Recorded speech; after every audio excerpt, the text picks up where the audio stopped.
Hi there, my name is Kristen and welcome to my YouTube channel, Titles and Tea.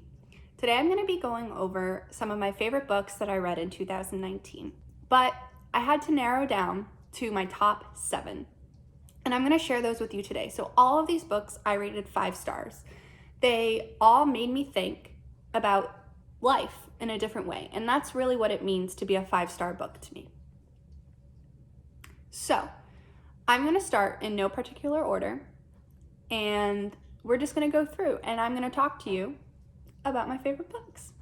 The first book that I'm going to talk about is the book that got me out of my reading slump around June, July time. So at this time, I had only read really one book. I had been reading pretty avidly all throughout the first 3 months of the year, and then as soon as the summer started, for some reason, I got into this huge slump, didn't want to do any reading. I saw this novel and it intrigued me because how can somebody have 7.5 lives? The novel that I'm talking about is The 7.5 Deaths of Evelyn Hardcastle by Stuart Turton. Now, I really enjoyed this book. So earlier in the year, I had read Murder on the Orient Express by Agatha Christie, and it really got me thinking, I should read more mysteries. I really enjoy listening and trying to figure out what's going on. So I picked up The 7.5 Deaths of Evelyn Hardcastle. What I really enjoyed about it was how unique it was. I had never even thought of the possibility of a murder mystery having magical realism tactics in it. And I really enjoyed the fact that you were seeing the same day over and over as your main narrator is changing bodies. And so you see different aspects of the mystery that you wouldn't see with just, one detective. And I really enjoyed that about it. And it got me out of my reading slump. So thank you, Turton. Thank you very much. The next 2 books that I'm going to talk about are dystopian novels that were written a little bit ago. And the first one is Fahrenheit 451 by Ray Bradbury. This book is really short. I read it in one sitting and I loved it. So basically, Bradbury has thought of this dystopian world where firefighters don't save buildings from being burned, they burn books instead. So you don't want to be caught with a book in your house, in your hands, in your possession, in your head. And if books are found, then firefighters are sent to burn the building down that contained the books. The protagonist, Montague, is a firefighter who finds a book and keeps it, and he starts reading books and starts seeing, wow, books aren't as bad as I thought they were, as I've been told my entire life. They're actually pretty awesome. So the main reason why I love this book is because I could see how easily it translated to life today. It's no big surprise that people are reading less and less and less. And if they are reading, it's snippets. It's things that will keep them engaged for their 2-second attention span.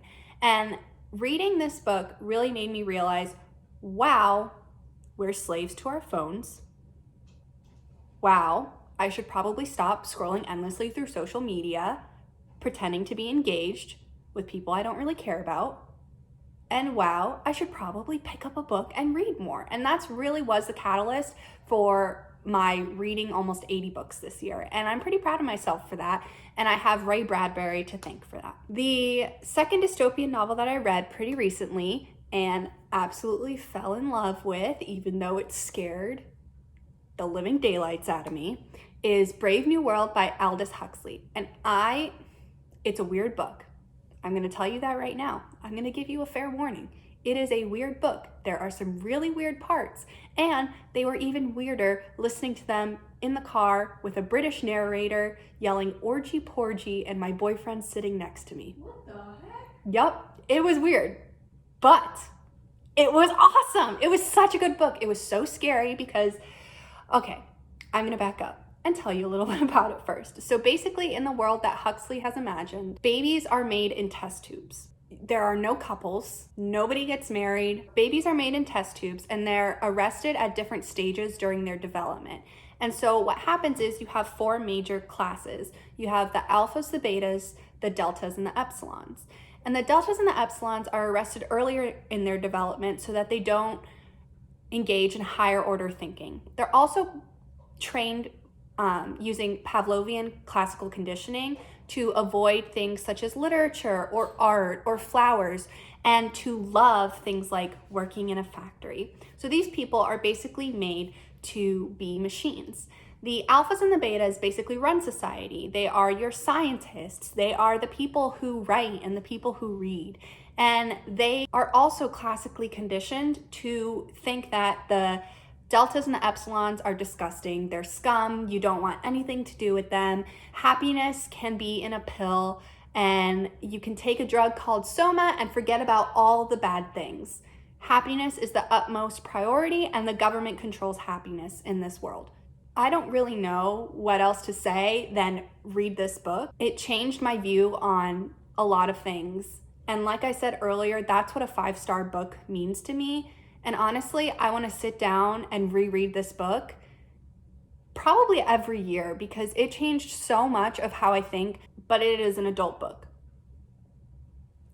That's that. And the ending was amazing. So sad, but so good. So the next book I'm going to talk about is a Stephen King book. And I read this very early on in the year. I actually started it last year and then finished it this year, but I'm still going to count it. It is 11/22/63. So basically in this book, you're following a high school teacher who just went through a divorce, and he finds out time travel exists. So he goes back in time to the 1950s, lives in the past, and ends up finding out maybe how to stop the assassination of JFK. I love this book. It was so long. And a lot of times, if a book is too long, then I will put it down, read a couple more books, and then pick this one back up. That did not happen. I was engaged the entire time I was reading this book.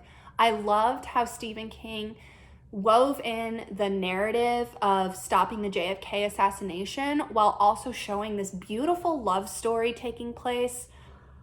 Oh my gosh, it kept me on the edge of my seat.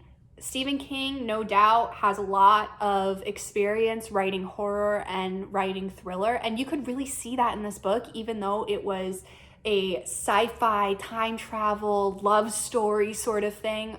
It had so many different elements. At some points, it felt like I was reading a completely different book, and I think that's what really kept me engaged. Historical fiction is highly oversaturated with World War II. For some reason, we have this fascination with reading about the Holocaust, reading about atrocities of humanity. This book that I'm about to talk about, very briefly, because it will make me very sad if I talk about it too long, is The Nightingale by Kristin Hannah. This is an almost 600-page book that I read in one day because I could not put it down. And that is really saying something. While this book is about World War II, it is so unique in its take on it. And I think my favorite part was the bond between the two sisters, Isabel and Vienne. Now, Isabel is a badass, okay? She does so much good during the war. She sneaks soldiers who land in France to Spain over a bunch of mountains. And holy cow, she is amazing. But so is Vienne. And I love the differences between the two sisters. I love everything about how Kristin Hannah set up their relationship in the beginning, from being kind of completely different people and are like not really getting along to the end when you see how their bond has built throughout the war. And it really shows that the bond of sisterhood can be one of the greatest bonds that people can experience, and it can withstand the atrocities of war. And I'm starting to tear up. Anyways, this was the only book that actually made me cry this year. And so if you want to cry, read this book. 2 days ago, I read The 7 Husbands of Evelyn Hugo. And this book shot up to the very near top of my list for books that I read in 2019. I honestly didn't really get into the BookTube community until this year, so I had never heard of this book until this year. And so around August, I got on the wait list to read this book from my library, and I finally got it. I sat down, I read it, and holy cow, it was so good. Taylor Jenkins Reid does an amazing job of creating characters that feel so real. And I can see why so many people have rated this book 5 stars and raved about it since it came out. Another really great part about this book is it is the only book that I've ever read that has an explicitly bisexual main character. And I thought that having that piece of representation in such a popular book was so amazing. And it really gives a voice to people who are bisexual. And I loved that about this book. I loved how raw and real it focused on Evelyn Hugo's relationships, and how while it did focus on her 7 husbands, it also focused on her, and how, so often you read characters who are so black and white, good or bad. And Evelyn Hugo is very difficult to like, honestly. I still don't know if I really like her as a character, but I do like the things that she said. And I do like how strong of a woman she is. Taylor Jenkins Reid doesn't just focus on Evelyn Hugo's life, but shows the lessons that Monique, the interviewer, learns from Evelyn Hugo, and how while Evelyn Hugo wasn't a good person, and she clearly says that herself, she was not a good person, she shows how Monique is able to learn from Evelyn Hugo and really take control of her own life in ways that Evelyn Hugo did, but better, if that makes sense. Anyways, if you haven't read it yet, read it. I know I'm late to the game, but all the hype is true. It's a really good book. Wow, that's crazy. 3 of the books that are on my top, I read in December. Wow. That's wild. Okay, anyways, the final book that I'm going to talk about, I think might be one of my new favorite books of all time. So, a couple of years ago, The Night Circus was really big. In November, that author, Erin Morgenstern, came out with a beautiful novel called The Starless Sea. I went into reading this knowing absolutely nothing about it. This book, I'm going to use an analogy that I came up with. I really like chocolate cake. I really like fudgy rich chocolate cake.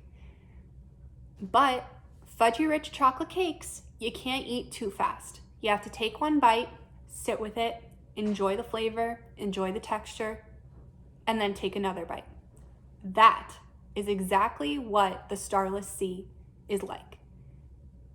If you like fast-paced novels that are plot-driven, right? With super, bam in your face characters, plot twists and turns that really take you through the book, this is not that novel. This novel is very confusing. This novel, you have to read a little bit and sit with, but the atmosphere of this novel made me feel like I was sitting in a 300-year-old library, maybe at Hogwarts, wrapped in a blanket, listening to the creaks of the castle and the silence of snow falling down over the grounds while you're stirring your tea using magic and, reading this amazing book. It really is a book about storytelling, and that's exactly what Morgenstern does. She weaves myths and fables and legends that she has created into this beautiful masterpiece that made me feel so cozy and warm inside.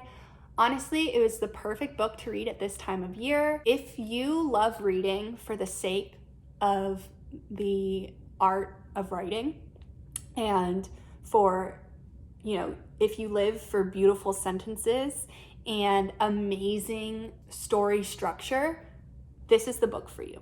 So those are my top 7 books of 2019. I hope you enjoyed listening to me talk about my favorite books of this year, and I really hope that you decide to check some of them out. If you enjoyed this video, please be sure to like it and subscribe to my channel for some more bookish content that will be coming soon. And leave a comment down below about what your favorite book was for 2019 and why you enjoyed it, and maybe I'll pick it up next year. Thanks for watching. Bye.